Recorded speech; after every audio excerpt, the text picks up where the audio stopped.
안녕하세요. 강의 힐링 캠핑 TV를 운영하는 박찬무입니다. 오늘은 나이 들어 생강 이렇게 드시면 보약이 됩니다 라는 주제를 가지고 말씀드리겠습니다. 어르신 여러분, 우리 민족의 음식 문화에서 빼놓을 수 없는 양념 채소 중 하나가 무엇입니까? 바로 마늘과 함께 생강이지요. 사실 생강은 우리가 먹는 음식 중에서 처음에는 약재로 쓰이다가 나중에 음식으로 쓰인 대표적인 음식입니다. 어르신 여러분, 이건 무엇을 의미할까요? 영상 제작자는 생강이 그만큼 약성이 뛰어나다는 것을 의미한다고 봅니다. 생강은 과거에는 재배 지역이 한정되어 있고 재배법이 까다로워서 매우 귀하게 여겨 약으로 쓰였지만 근래에는 전국적으로 다양한 곳에서 재배되면서 어디서나 쉽게 구할 수 있는 식품이 되었습니다. 어르신 여러분, 여기서 영상 제작자는 생강에 대해서 어르신들께서 주목해야 할 점이 한 가지 있다고 봅니다. 바로 이 점입니다. 생강은 나이와 상관없이 남녀노소 누구에게나 효능이 뛰어나지만 나이 드시는 어르신들에게는 잘 활용하면 보약과 같은 음식이 바로 생강이라는 점입니다.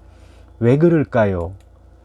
나이 들게 되면 일반적으로 면역력도 떨어지고 소화도 잘 안 되고 감기에도 잘 걸리고 인지 기능도 저하되고 또 관절염 통증이나 체온 저하 현상 등이 많이 나타나지 않습니까? 그런데 말이죠.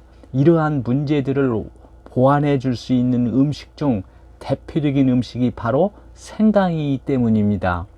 이것은 영상 제작자의 판단으로는 생강의 효능을 살펴보면 확실히 이를 확인할 수 있다고 봅니다. 그럼 어르신 여러분, 지금 생강의 효능을 한번 살펴볼까요? 생강의 효능은 몸의 체온을 따뜻하게 해주어 면역력을 높여주지요. 그리고 혈중 콜레스테롤 수치를 감소시켜주고 소화 불량을 도와주고 또 관절염 통증 완화 기능과 함께 감기를 비롯한 감염을 억제해 줍니다.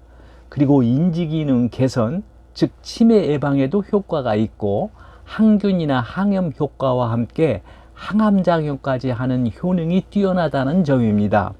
어르신 여러분, 어떠세요?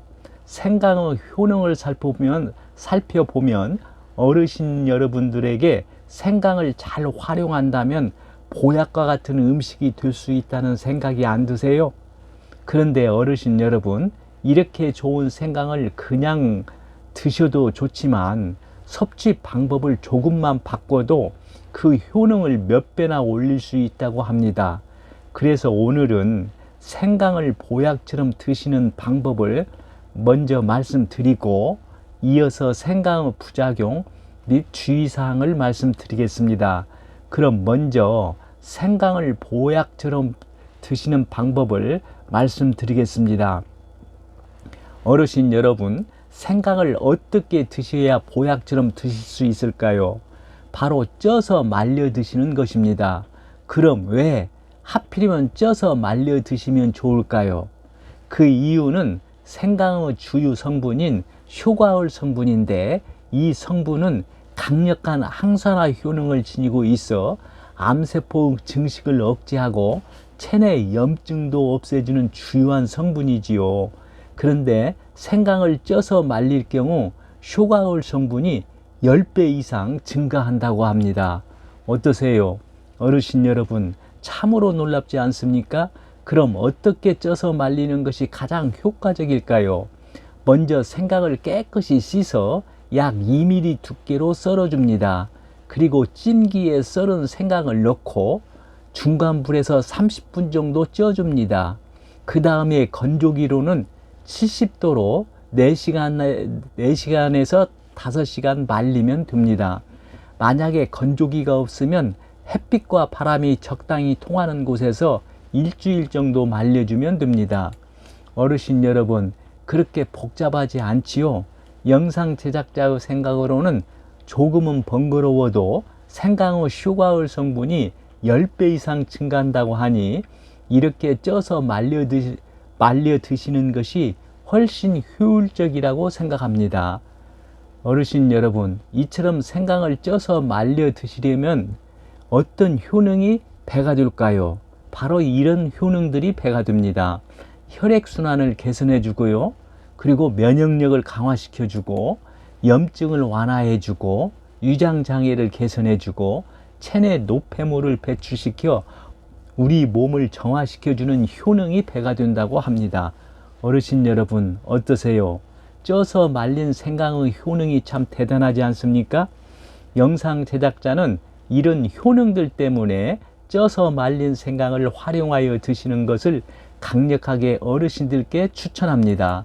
생강을 보약처럼 드시는 또 하나의 방법은 다음과 같은 음식과 함께 드시는 것입니다. 어르신 여러분, 어떤 음식인지 궁금하시지요? 이에 해당하는 대표적인 음식이 바로 계피, 그리고 대추, 그리고 레몬, 식초입니다. 그럼 이들을 생강과 함께 드시면 어떤 효과가 있는지 한번 살펴볼까요? 생강과 계피를 함께 드시는 방법은 바로 계피 생강차를 만들어 드시는 것입니다. 계피 생강차는 몸을 따뜻하게 만들어 신진대사가 활발해져 별다른 노력 없이도 체중 감량 효과를 얻을 수 있다고 합니다. 그래서 몸을 따뜻하게 하는 계피 생강차가 다이어트에 좋다고 하네요. 다음으로 대추는 어르신들께서 다 아시다시피 사포닌이 많이 들어있어 피로회복과 불면증에 아주 좋잖아요. 생강과 함께 대추를 달여 드시면 몸을 따뜻하게 하여 수족 냉증이라든가 감기를 막아주는 데 효능이 뛰어나다고 알려져 있습니다. 다음으로 어르신 여러분, 생강과 레몬은 어떻습니까? 생강과 레몬과는 잘 어울릴 것 같지 않지요. 하지만 같이 드시면 혈당 조절과 체중 감량 효과가 배가 되는 것으로 알려져 있습니다. 레몬은 식욕을 억제하고 신진대사를 촉진하면서 몸속 독소를 씻어내는 디톡스 효과가 뛰어나 체중 감량에 도움이 됩니다. 그뿐만 아니라 레몬에 들어있는 다량의 비타민 C는 면역력을 향상시켜주고, 레몬에 들어있는 구연산은 비만 호르몬인 인슐린 분비를 감소시켜줍니다. 그리고 생강의 살짝 매운맛과 향을 내는 진전올 성분은 몸을 따뜻하게 만들고 신진대사를 20%가량 활성화시켜 지방을 태우며 뱃살을 분해하는 데 도움을 준다고 합니다. 어떠세요? 생강과 레몬도 궁합이 아주 잘 맞지요? 어르신 여러분, 다음은 식초와의 관계를 알아볼까요? 생강을 식초에 담가서 먹는 생강 식초야말로 생강에 식초 약효까지 더해져 그야말로 최고 노화 방지 식품이 만들어지는 것입니다. 생강 식초 만드는 방법은 다음과 같습니다. 먼저 생강을 깨끗이 씻어 보존 용기에 넣습니다. 그리고 식초를 냄비에서 15분 내외로 가열해 식힌 후에 보존 용기에 담가둔 생강에 식초를 부으면 완성이 됩니다. 이렇게 만든 생강 식초는 만든 날부터 먹을 수 있습니다. 4분의 1컵의 생강 식초를 물에 희석해서 마시면 됩니다. 이처럼 생강과 함께 드시면 보약이 되는 대표적인 음식인 계피, 대추, 레몬, 식초 등이 있습니다. 영상 제작자는 꼭 기억해 두시라고 당부드리고 싶습니다. 어르신 여러분, 세 번째로 생강을 보약처럼 드시는 방법은 생강의 껍질을 남기고 드실 때와 그리고 벗기고 드실 때를 구분해서 드시는 것입니다. 어르신 여러분, 생강을 껍질째 드실 경우와 껍질을 벗기고 드실 때 어떻게 그 효능이 다른지 궁금하시지요? 생강은 원래 따뜻한 성질을 지니고 있잖아요. 그런데 그 따뜻한 성질이 어디에 있는지 아십니까? 생강 껍질은 맵고 차가운 성질을 지니고 있고, 생강의 껍질을 벗긴 알맹이는 따뜻한 성질을 지니고 있다고 합니다. 이것을 알면 어느 때 껍질을 남기고 어느 때 껍질을 벗겨야 하는지 판단할 수 있겠지요. 예를 들면 생강 껍질을 벗겨야 할 때는 비장과 유가 허한 사람은 생강 껍질을 벗겨 드시는 것이 좋겠지요.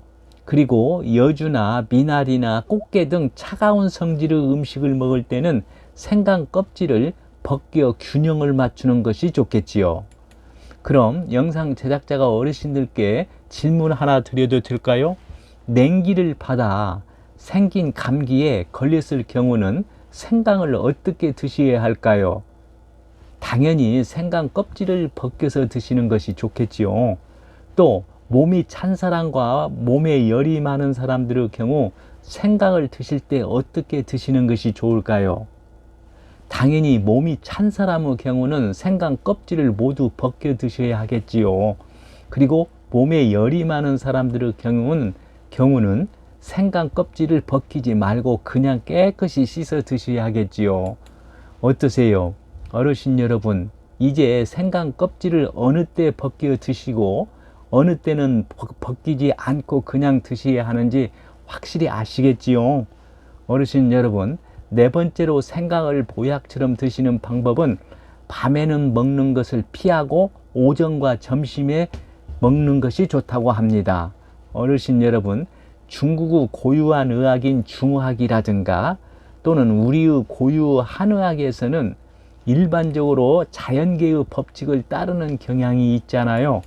그래서 그런지 양기가 풍성한 낮에는 따뜻한 성질의 약을 먹으면 체내의 양기가 더욱 강해진다고 합니다.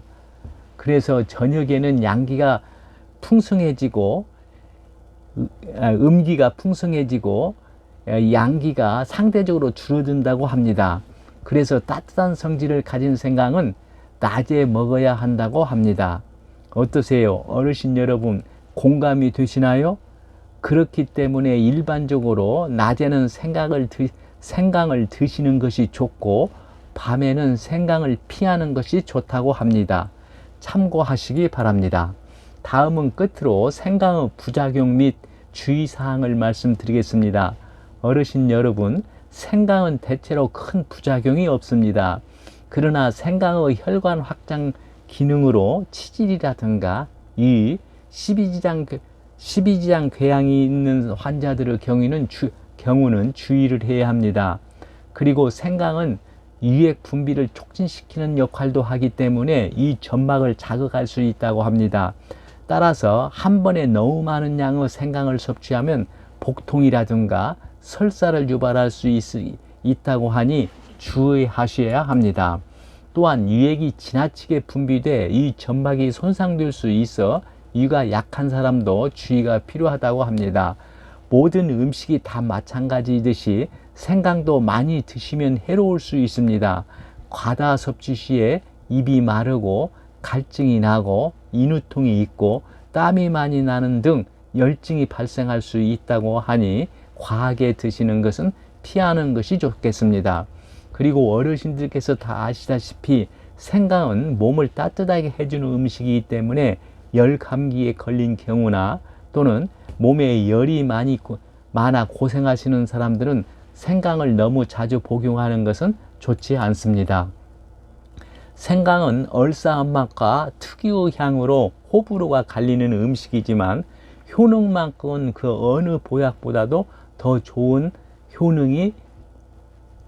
효능을 지니고 있지요.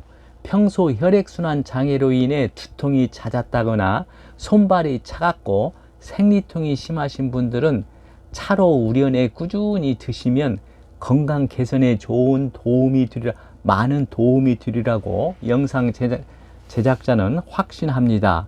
참고하시기 바랍니다. 오늘은 나이 들어 생강 이렇게 드시면 보약이 따로 없습니다 라는 주제를 가지고 말씀드렸습니다. 끝으로 오늘 내용을 정리한 영상을 보면서 마치겠습니다. 오늘 내용이 공감되시면 구독과 좋아요를 눌러주세요. 시청해 주셔서 감사합니다. 좋은 날 되세요.